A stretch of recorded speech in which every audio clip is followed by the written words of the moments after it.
I could see from where I stood was 3 long mountains and a wood. I turned and looked another way, and saw 3 islands in a way. So with my eyes I traced the line of the horizon thin and fine, straight around till I was come back to where I had started from.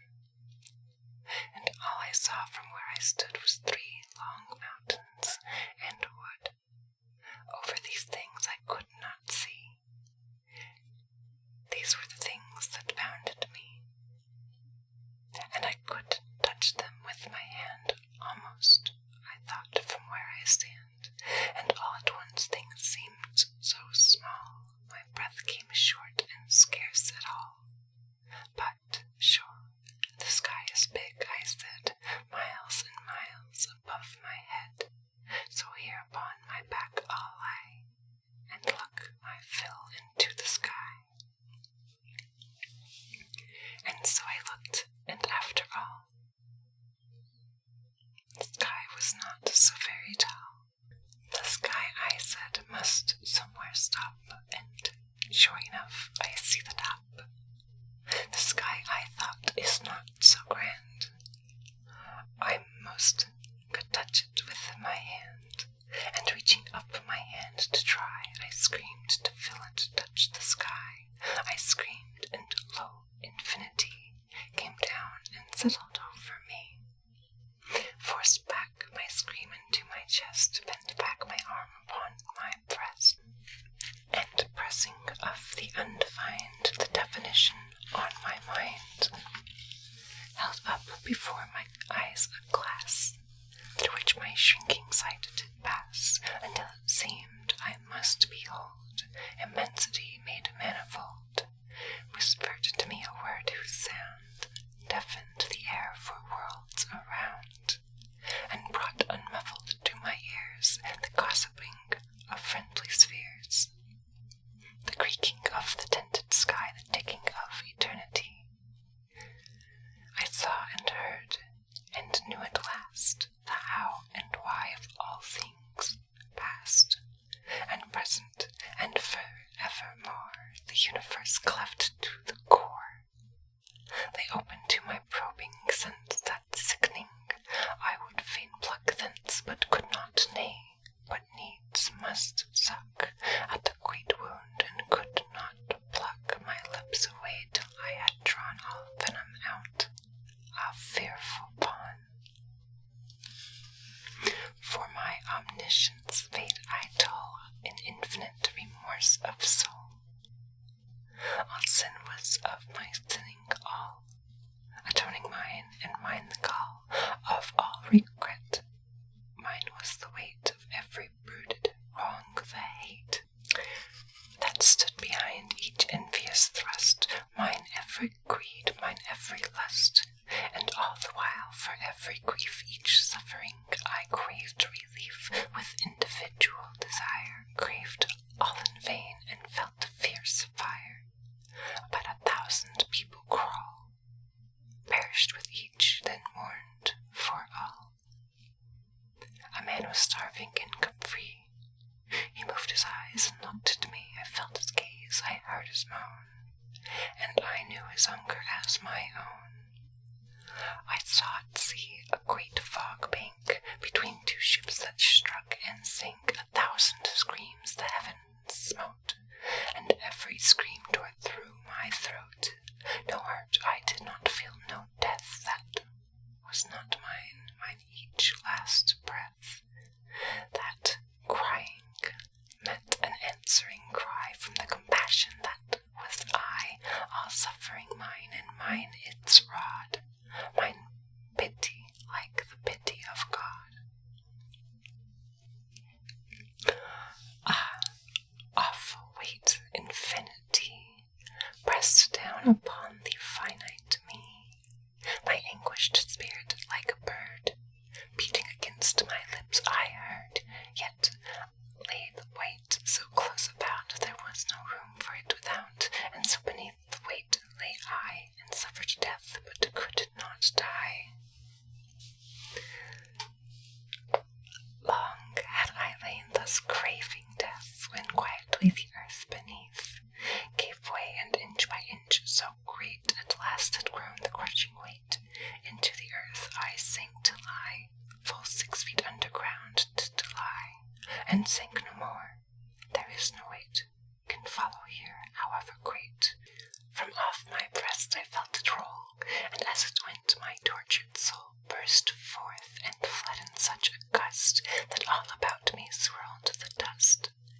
Deep in the earth I rested now, cool is its sand upon the brow, and soft its breast beneath the head of one who is so gladly dead. And all at once, and all for all, the pitying rain began to fall. I lay and heard each pattering hoof upon my lowly thatched roof, and seemed to love the sound far more than ever I had done before. For rain it hath a friendly sound to one who's 6 feet underground, and scarce the friendly voice or face a grave as such, a quiet place. The rain, I said, is kind to come and speak to me in my new home. I would I were alive again, to kiss the fingers of the rain, to drink into my eyes the shine of every slanting silver line, to catch the freshened, fragrant breeze from drenched and dripping apple trees, for soon the shower will be done, and then the broad face of the sun will laugh above the rain-soaked earth, until the world, with answering mirth, shakes joyously, and each round drop rolls, twinkling from its grass-blade top. How can I bear it, buried here, while overhead the sky grows clear, and blue again after the storm, O multicolored, multiform? Beloved beauty over me, that I shall never, never see again, spring silver, autumn gold, that I shall never more behold, sleeping your myriad magics through, close sepultured away from you. O God, I cried, give me new birth, and put me back upon the earth, upset each cloud's gigantic cord, and let the heavy rain downpoured in one big torrent set me free, washing my grave away from me.